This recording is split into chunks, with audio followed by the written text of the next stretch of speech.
nagbigay siya ng update sa kaso ni Saldimo, no, na kung saan Si Saldi ko. Mm-mm.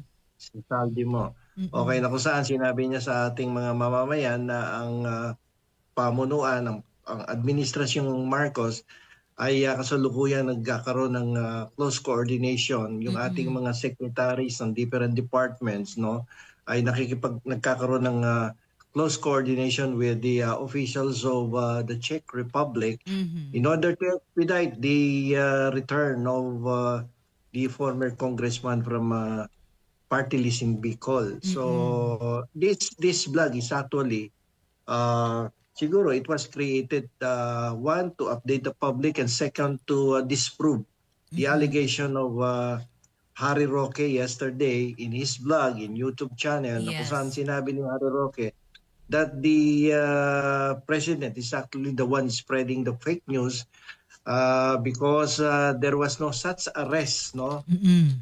made by the officials of the Czech Republic, and walang records ang Czech Republic regarding the arrest of Juan Saldico. So kaya bumuelta ang Pangulo kaninang umaga at sinabi niya na ito nga ay kasalukuyang hinahandle ng ating mga appropriate government authorities in order to expedite the return of Saldico. At alam mo ito, it's more of understanding the level, no, provided by Saldico, kasi sabi ni by Harry Roque, kasi sabi ni Harry Roque wala daw arrest na nangyari. Wala ngang arrest pero Oo. inold naman siya ng Immigration Department. Magkaiba yon, So partner. Oo. kaiba, but it has Oo. different it has different level, but Mhm. it has the same result. Mhm. Yun, Ganun yun, pa yun rin. ang ano dyan. Kasi dito, siyempre as a lawyer, medyo tinitwist ni Harry Roque yung situation and the application of the law. Mm-mm. But in truth and in fact, no, Saldico was apprehended. Apprehended na lang ang ano Yung yun term. ko. Apprehended. Oo. Kasi si Marcos arrested. Ito naman si hinold daw. So Mhm. ako naman apprehended. In fact, ako kasi when I started my business in immigration law, I have these partners from Portugal, from Germany, from Spain and Canada, and even in the United States. Mhm. Naka-encounter na ako in the past ng mga ganyang Oh, klaseng talaga, uh, attorney? mga cases. But not only for Filipinos, may mga Oo. partners ako na kaibigan ko pa, mga UP graduates, law graduates ng UP na naging New York bar practitioner Oo. Mga removal immigration officers ang practice nila. Mm-mm. Removal ibig sabihin deportation ng Mm-mm. kanilang forte. Mhm. Siyempre nakakakwentuhan ko madalas dahil mga mga dati kong partners din. Mm-mm. So definitely kapag may isang mga inaaresto katulad sa kaso ni Saldico, Mm-mm. hindi yan dinidisclose agad ng Ng Immigration Department immigration. sa Mm-mm. publiko kasi that is a very confidential matter. I for one handled one immigration case in Canada before Mm-mm. na kung saan pinadeport ko ang isang Pilipino for violation of the existing immigration laws pero walang nakakaalam. Even the Ah. even the visa and the passport holder Mm-mm. hindi niya alam na mapapadeport siya from Canada to the Philippines kasi Mm-mm. nabigla na lang siya. So katulad nitong kay Saldico, definitely kahit ano sabihin ni Harry Roque dito na wala siyang natatanggap na information, Mm-mm. walang sinabi sa kanya ang Czech Czech Republic Republic. about this apprehension of Saldico. Mm-mm. Talagang hindi Hindi sasabihin sa papaalam. kanya. Ang tanong ko Oo. lang, sino ka ba? Hindi ka na Teka lang, government partner. In official ngayon. English, in English, who you? Who you? Hindi ka na Who you? Hindi ka Oh. nabigyan. Mm-mm. Fugitive ka na from justice, no? Oo. Nagtatago ka Ka na sa na. batas. Yes, Ba't ka yes. papansinin ng Czech Republic, Harry Roque? So, Oo. ganun lang kasimple yan. Kung if ever there is one person that the Czech Republic will closely coordinate, it is the present administration. It's Mm. either the Secretary of Foreign Affairs, Department of Justice Secretary, and even the President. Yan ang papansinin nila at dyan Mm-mm. nila i-disclose ang status ng one person apprehended by the immigration officers or officials na Mm-mm. for lack of documents, no? Mhm. When he entered the Czech Republic. So, ganun yun. So, hindi Oh. basta-basta yan na i-disclose na kanya. Sino ka Mm-mm. ba? You are not even an interested party to the Oo. case. Why should the Czech Republic disclose to you this Mm-mm. very confidential information regarding the apprehension of the immigration officials against Saldico? Mm-mm. Sino ka ba? Who you? Yun. Dito na mi. Where na you? Dito na mi. Hindi niya alam, no? Partner, no? Na gano'n. Alam ni Nako. Harry Roque yan. Kaya magaling na abogado yan. International lawyer, professor from UP Law School. Mm-mm. Kaya lang siyempre, iba-iba kasi purpose niya, no? Oo. May intention siya talaga na i-discredit si President Marcos Jr. Kaya ganyan ang pananalita niya. Tinitwist niya yung facts of Oo. the case and the terminology being used. So at the end of the day, pwede niyang bintangan si Marcos na, ay, fake Oo. news peddler ka pala eh. Di Oo. ba? Pero in truth and in fact, may hinold sa Immigration Department, nasan ba si Saldi ko? Di ba nasa Mm-mm. custody ng Czech Republic? So ano Mhm. tawag mo doon?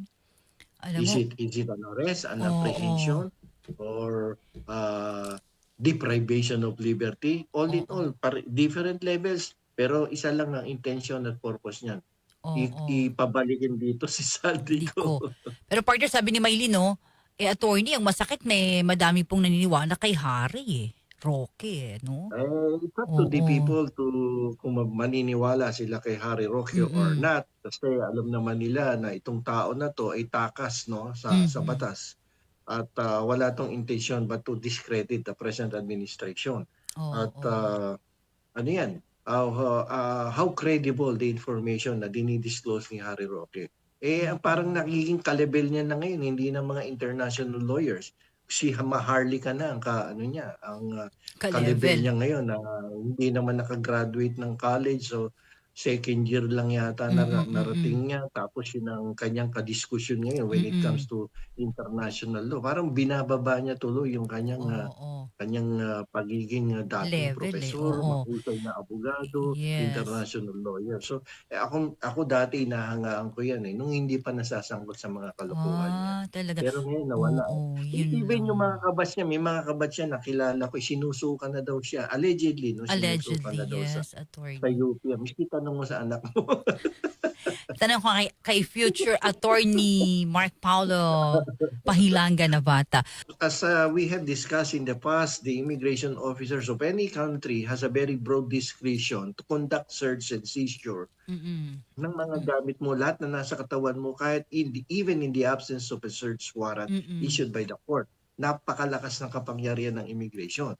Ngayon, kahit hindi ka illegal alien, na katulad ni Saldico, na alam ng publiko na ang passport niya kinancel na.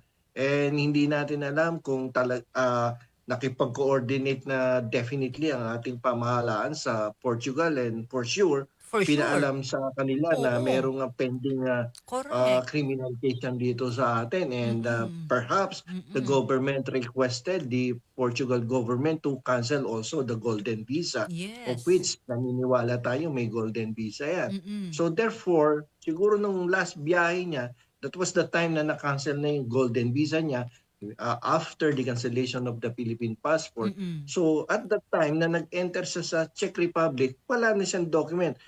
Perhaps hawak niya yung passport niya sa Portugal. Perhaps hawak niya yung visa niya sa Portugal. Mm-mm. But it